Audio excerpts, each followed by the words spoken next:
বন্ধুরা welcome back to my channel G Poly PS Das. আশা করছি সবাই ভালো আছো। আজকে হচ্ছে উল্টো রথ, যাই হোক দুদিন আগের এটা ব্লগ আমি আজকে শেয়ার করছি। এখানে আমরা বাড়ির সামনে সবাই রেডি হয়ে দাঁড়িয়ে পড়েছি, আর ওই মোড়ে দেখতে পাচ্ছ কত লোক দাঁড়িয়ে রয়েছে, মেঘলা মেঘলা আকাশ করেছে, খুব ভাল লাগছিল বিকেলের ওয়েদারটা। আর এখানে আমরা দাঁড়িয়ে রয়েছি, সব বাড়ির সামনে সামনে দাঁড়িয়ে রয়েছে। সত্যি কথা বলতে রথ যাওয়ার পরেও না এই 3-4 দিন হলেই একটু অপেক্ষা করি যে উল্টো রথ কবে আসবে, এইভাবে আমরা একটু দেখবো। বাড়ির সামনে এত সুন্দর করে যায় না, খুব ভালো লাগে। আর এখানে পুচকো দাঁড়িয়ে রয়েছে দেখো, রেডি টেডি হয়ে। ও কি বলছে জানো তো, ও তো যেহেতু একদিন রথের মেলায় গেছে আর ও সেটা মনে আছে, ও বলছে রথের মেলা আসছে। যাই হোক, এখন বাচ্চা মুখে কিউট কিউট কথাগুলো শুনতে খুব ভালো লাগে।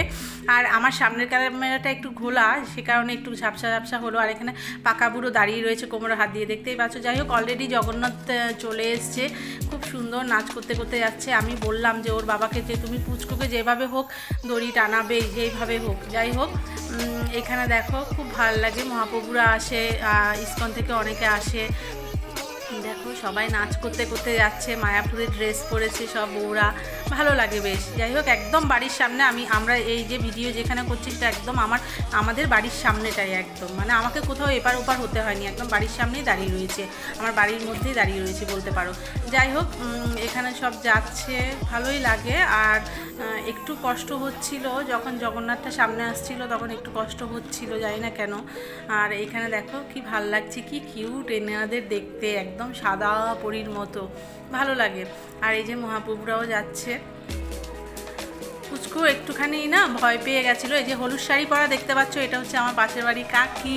কাকি দেখতে পাচ্ছ কীভাবে জোরে জোরে টানছে, আর এখানে সবাই টানছে রীতিমতো। আর পুচকু একটু ভয় পেয়ে গেছিলো, আমিও টানলাম। যাই হোক, এই যে একটা কাকিমা ওকে প্রসাদ দিচ্ছিল, ওর সঙ্গে কথা বলছিল, একটু ভয় পেয়ে যাচ্ছিলো। স্বাভাবিক, সবাই যারা যারা সাইডে দাঁড়িয়েছিল সবাই যখন সামনে এলো দড়িটা টানার চেষ্টা করছিল। অনেক বড় করে যায়, এখানে তো আমি গানটা অ্যাড করতে পারছি না যেহেতু কপিরাইট ক্লেম যদি চলে আসে, ওই কারণে। বেশ ভালো লাগে। কিন্তু এখানে কিছু একটা সমস্যা হচ্ছিল, 2-1 মিনিট মতো দাঁড়িয়েছিল, তারপরে আবার যাচ্ছে। দেখো, যখন জগন্নাথটা একদম সামনেই চলে এলো, আমাদের সামনে যখন যাচ্ছিল, তখন মনটা একটু খারাপ হয়ে গেছিলো।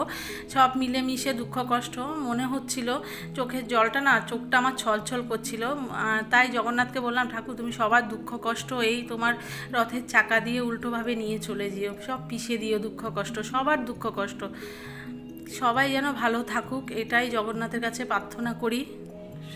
জানি সবারই দুঃখ কষ্ট থাকে, কিন্তু সবাই যেন ভালো থাকে। যাই হোক, ভালো লাগলে লাইক কমেন্ট সাবস্ক্রাইব অবশ্যই করো। এখানে